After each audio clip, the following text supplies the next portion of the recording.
Assalamualaikum warahmatullahi wabarakatuh. Om Swastiastu, Namo Buddhaya, salam kebajikan.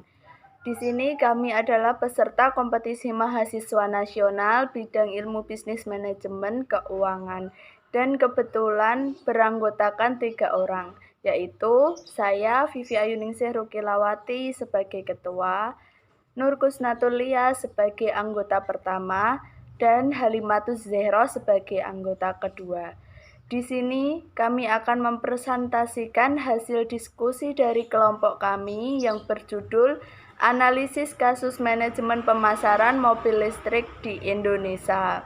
Di sini saya akan menceritakan secara singkat tentang pertama kali munculnya mobil listrik yang dikenalkan oleh Robert Alderson dari Skotlandia pada tahun 1832 sampai 1839.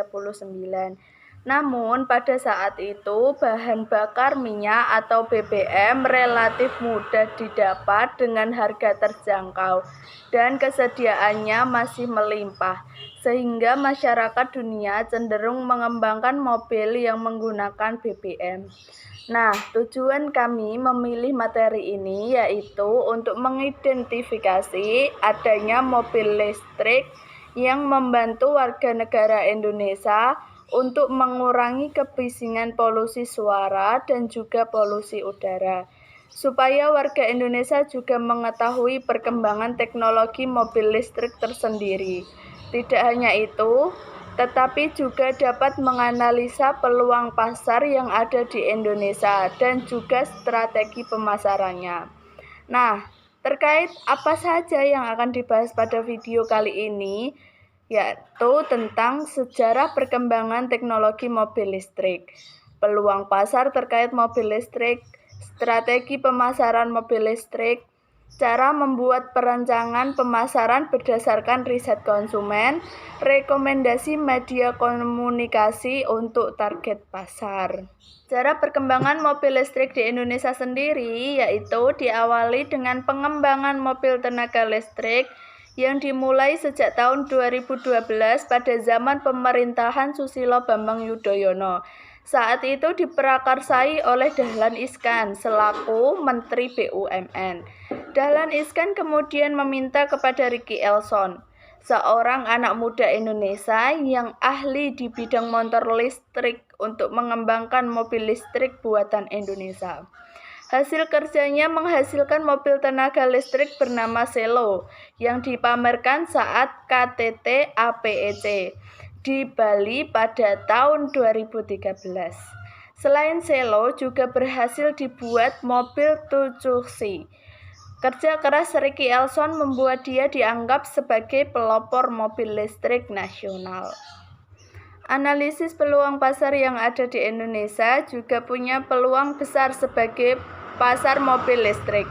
Angkanya sekitar 10-20% dari total penjualan mobil penumpang per tahun, yang rata-rata sebesar 1 juta sampai 1,2 juta unit.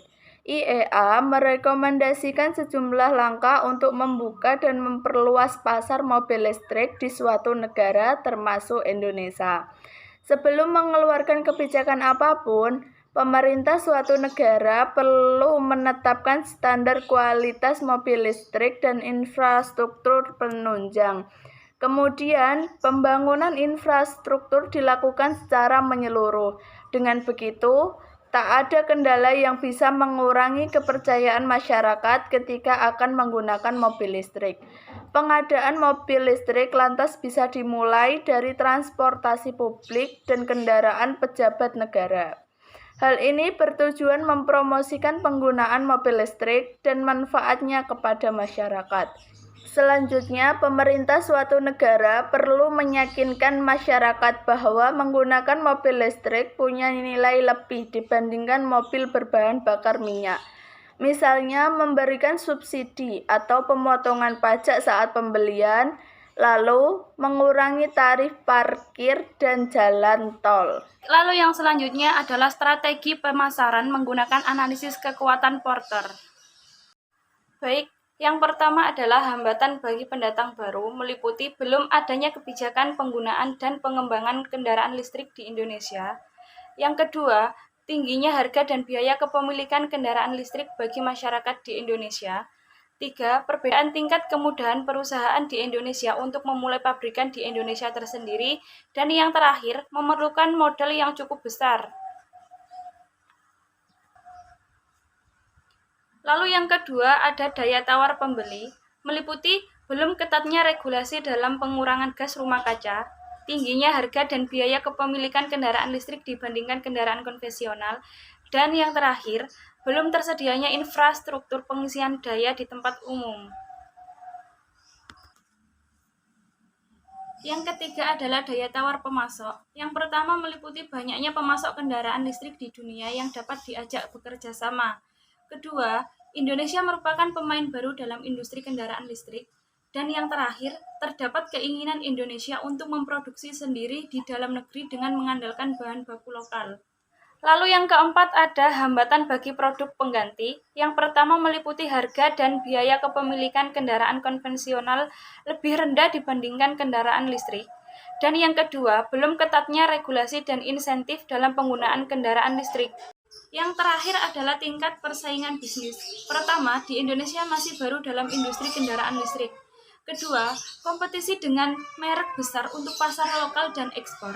Ketiga, tinggi harga beli dan biaya kepemilikan kendaraan listrik dibandingkan kendaraan konvensional. Dan yang keempat adalah belum adanya regulasi dan insentif dalam produksi dan pengembangan kendaraan listrik. Selanjutnya saya akan membahas tentang analisis STP mobil listrik di Indonesia.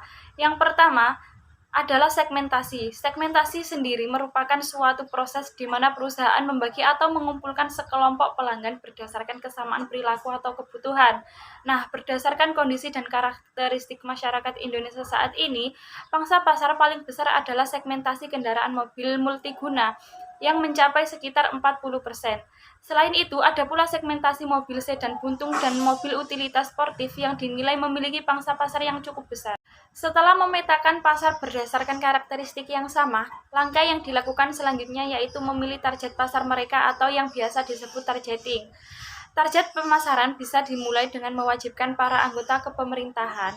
Setelah itu kita bisa mengajak para pembisnis yang sudah tingkat elit dengan catatan mereka membelinya dengan harga lebih banyak daripada harga aslinya.